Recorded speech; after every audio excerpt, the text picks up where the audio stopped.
तमे ना साक्षात देवी प्रतिमा तमे एक कथा कहबो बोली मु केबे भी भाबी नथिली आम घरे जो पुराना टोकेटा अछि सेइथरे बापा को नै तीर्थ करि दिबा हां मो सप्तटी सुनिबा परा से टोकेई नपा किंतु टोके आ फेरीबर अल्लाहर से त्रिवेणी संगमरे से टोकेई को मसेई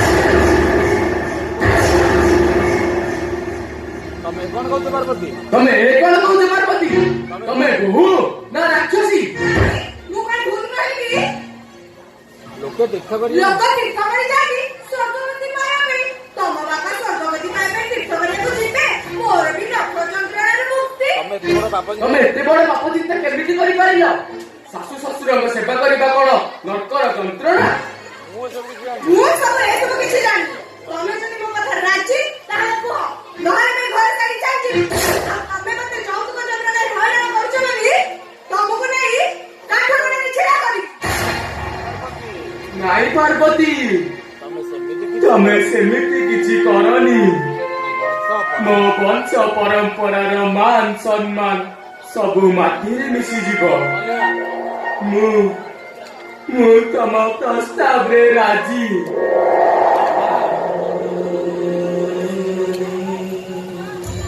ମାମା ମାମା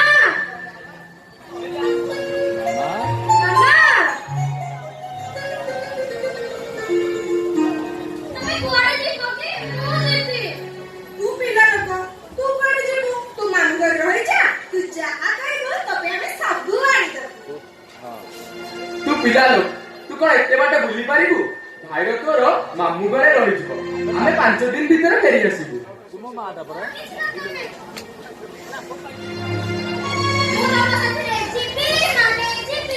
भाई जाऊ कि न जाऊ मु तम साथे निश्चित देबी तो पे ड्रेस आनी दबो तो पे खेलना आनी दबो माता ही गोटे प्लेन आन दे ओ भाई गोटे एरोप्लेन रे आन देबी ओ जिया सेतरे बसी आकाश रे उड़ीबो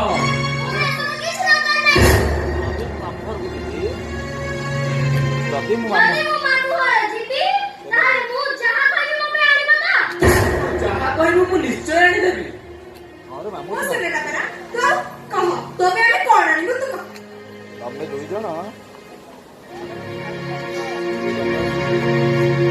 तो मुंड छासी तमे दुई जण मो मुंड ऊपरे हाथ रखी शपथ कर मु जहा कहबी मो पे आनीबो हां मां तू जहा कहबू आमे निश्चय आनी देबू तमे जे टोकेई नबो सेई टोकेई मो पे आनीबो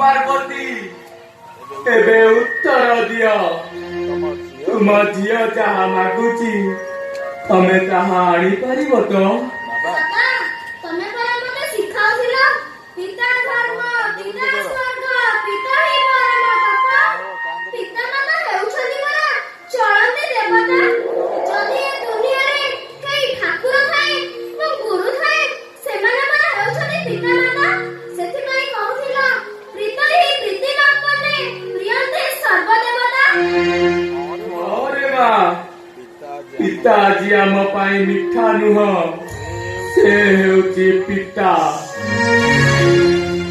छी बाबा छी तमे आज एते तळକୁ खसि जाइलो मां तुई केई बड କଥା रे तमे तमे जन्मदिन ମାନଙ୍କୁ ପାଣିରେ ଭସେଇବା ପାଇଁ ରାଜୁଦ୍ର କରିନି କେମିତି ତମ ସାହସ କର ବାବା ତମେ ବି କାଳେ ବାବା ତମେ ବି ଦିନେ ଏଇ ସମୟ ଦେଇ ଗତି କରିବ ସେତେବେଳେ ତମ ପୁଅ କଣ କରିବ କହିଲ ତୁ ଆଜି କିଛି କହ ନା ରେ ମା ତୁ ଆମ ଆଖି ଖୋଲି ନେଇଛୁ ମୁଁ ଶୋଇନଥିଲି ମୁଁ ସବୁ ଶୁଣୁଥିଲି ସେହି ମାଉସୀର ମନ୍ତ୍ରରେ ତୁ ତୋର ଶିକ୍ଷା ଦୀକ୍ଷା ସବୁ ଭୁଲିଗଲୁ तू झियो नुह रे मां तू होचु साक्षात देवी प्रतिमा ସେଇ ଗେଲି ବୁଢୀର ମନ୍ତ୍ରଣାରେ ତୁମା ଆଜି ତଳକୁ ଖସି ଯାଇଛି। ଏଇ ମୋବାଇଲ ସବୁ ଅନର୍ଥର ମୂଳ। ସେଇ ମୋବାଇଲରେ ତୁମା ଆଜି ଘଣ୍ଟା ଘଣ୍ଟା ଗପି ମୋ ଘରକୁ ନଷ୍ଟ କରିଦେଇଛି। ମୋବାଇଲରେ ଖବର ଦେବା ନେବା ପରିବର୍ତ୍ତେ ସେ ଆଜି ଘଣ୍ଟା ଘଣ୍ଟା ଗପି ମୋ ଘର ଭାଙ୍ଗିବାର ମାଧ୍ୟମ ପାଲଟି ଯାଇଛି। ମୋବାଇଲର ସଦୁପଯୋଗ କେହି ହେଲେ ଶିଖିଲେନି। ମୋର ସବୁ ଭୁଲ। ମୋର ସବୁ ଭୁଲ। ମୋ ଭୁଲରେ ପ୍ରାୟଶ୍ଚିତ ନାହିଁ। ତମେ ମତେ କ୍ଷମା କରିଦିଅ।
तू केते शक्तिशाली रे भाई।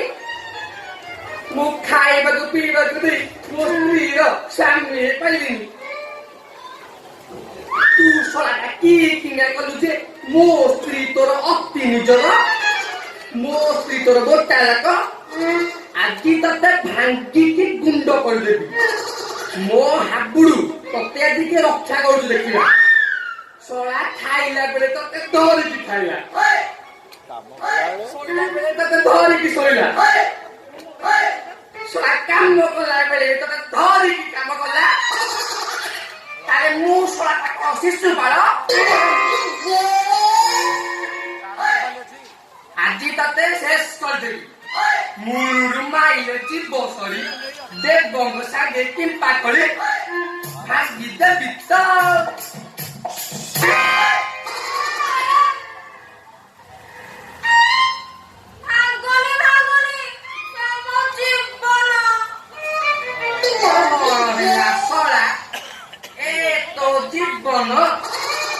ତାହେଲେ ମୁଁ ମରଣ ତମେ କାହିଁକି ଏମିତି ହଉଛ କହିଲ? ତମେ କଣ ଏମିତି କହୁଛ କହିଲ? ମୁଁ କଣ ତମକୁ ଭଲ ପାଉନି? ମୁଁ କଣ ବିନା ରହିପାରିବିନି? ଏଥର ଛାଡିକି ରହିବୁ। ତମେ ବଡ ଧରୁଛି। ତମେ ଯାହା କରିବ ମୁଁ ତାହା କରିବି। ମତେ ମୋ ମୋବାଇଲଟା ଦେଇଦିଅ। ମୁଁ ତତେ ଦେବି କିନ୍ତୁ ଗୋଟେ ସତରେ ସତ କହିବୁ ଟି। ମୁଁ ସତ କହିବି। ମତେ ମୋ ମୋବାଇଲଟା ଦେଇଦିଅ। ଆଲୋ ଘର ଭଙ୍ଗି ରାମହରି ବାବୁ ସ୍ତ୍ରୀଙ୍କ ମୁଣ୍ଡରେ ବିଷ ଭର୍ତ୍ତି କରିଛି କିଏ? ତାଙ୍କ ଘର ଭାଙ୍ଗିଛି କିଏ? ସତ କହ ନହେଲେ ଭାଙ୍ଗିକି ଗୁଣ୍ଡ କରିଦେବି। ମୁଁ ସବୁ ପତେ ଶିଖାଇ ତା ଘର ଭାଙ୍ଗିଛି। ପିସ୍ତା ଚୁଣି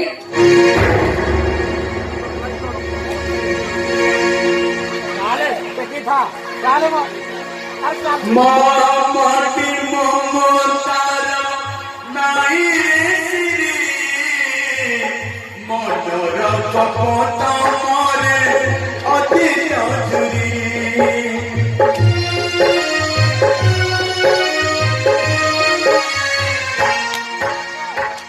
মাটি মমতার নাই রে মটর কপত জীবন মরুরে কট খালি কট জীবন পাখরে কেতে যে শূন্যতা নাই নাই নাই কোটে বিপুলা সময় কেড়েছি কেনা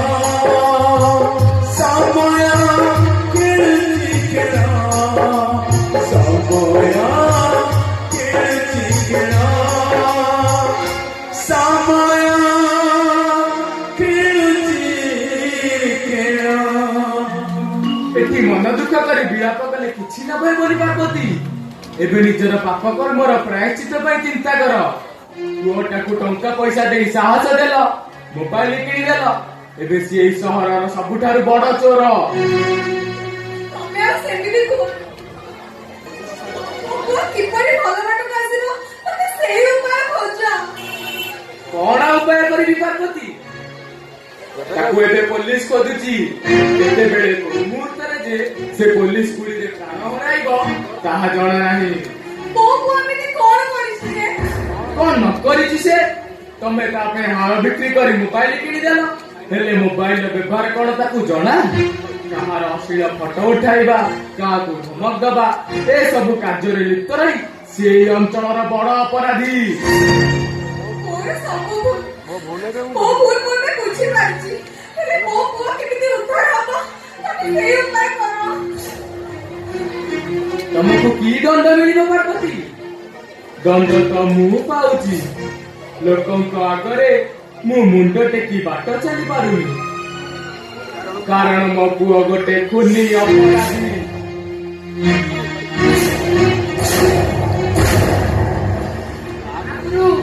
ଆପଣଙ୍କ ପୁଅ ଅପରାଧୀ ନୁହଁ, ପ୍ରକୃତ ଅପରାଧ ଏଇ ଗେଲି। ପାର୍ବତୀ ଦେବୀଙ୍କ ମୁଣ୍ଡରେ ବିଷ ଭର୍ତ୍ତି କରିଛି ଏଇ ଗେଲି। ଆକୁ ଆଜି ମାରୁ ମାରୁ ମାରିଦେବି। यार कौन दोष? ये सबू तम भाग्यर दोष।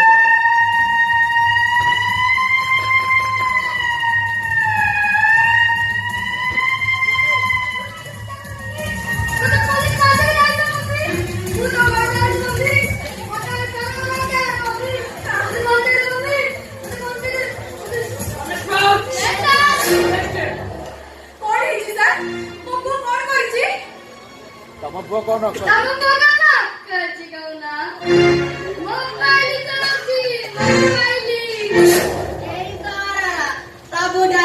ବଡ ମୋବାଇଲ ଚୋର।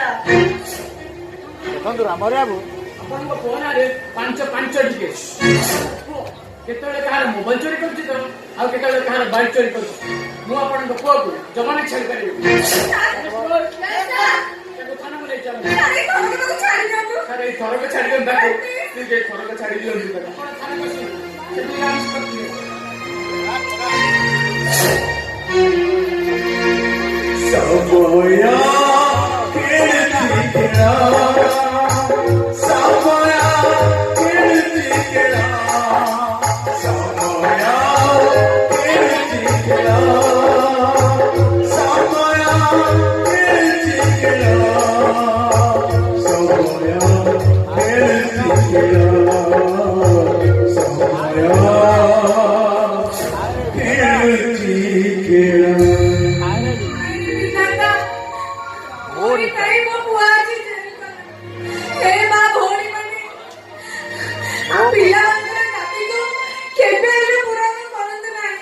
ପ୍ରଥମେ ଭାବନ୍ତୁ କେଉଁଠି ଠିକ ଆଉ କେଉଁଠି ଭୁଲ।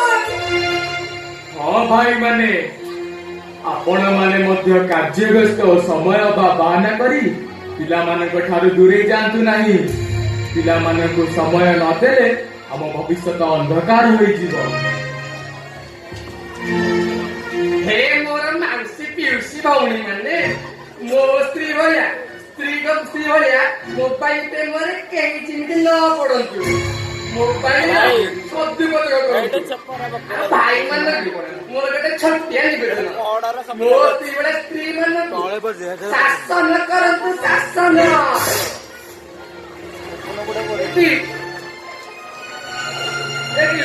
ତୁ ଟିକେ କହୁନୁ କଣ ଶିଖିଲୁ?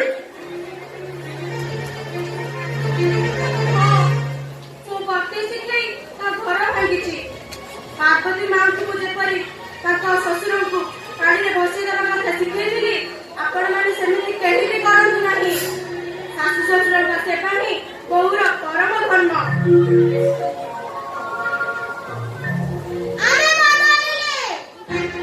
ବଦଳିବ।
धन्यवाद एठी नाटक सरिला एवं आहुरी अनेक कार्यक्रम आपण मानक पई रहिछि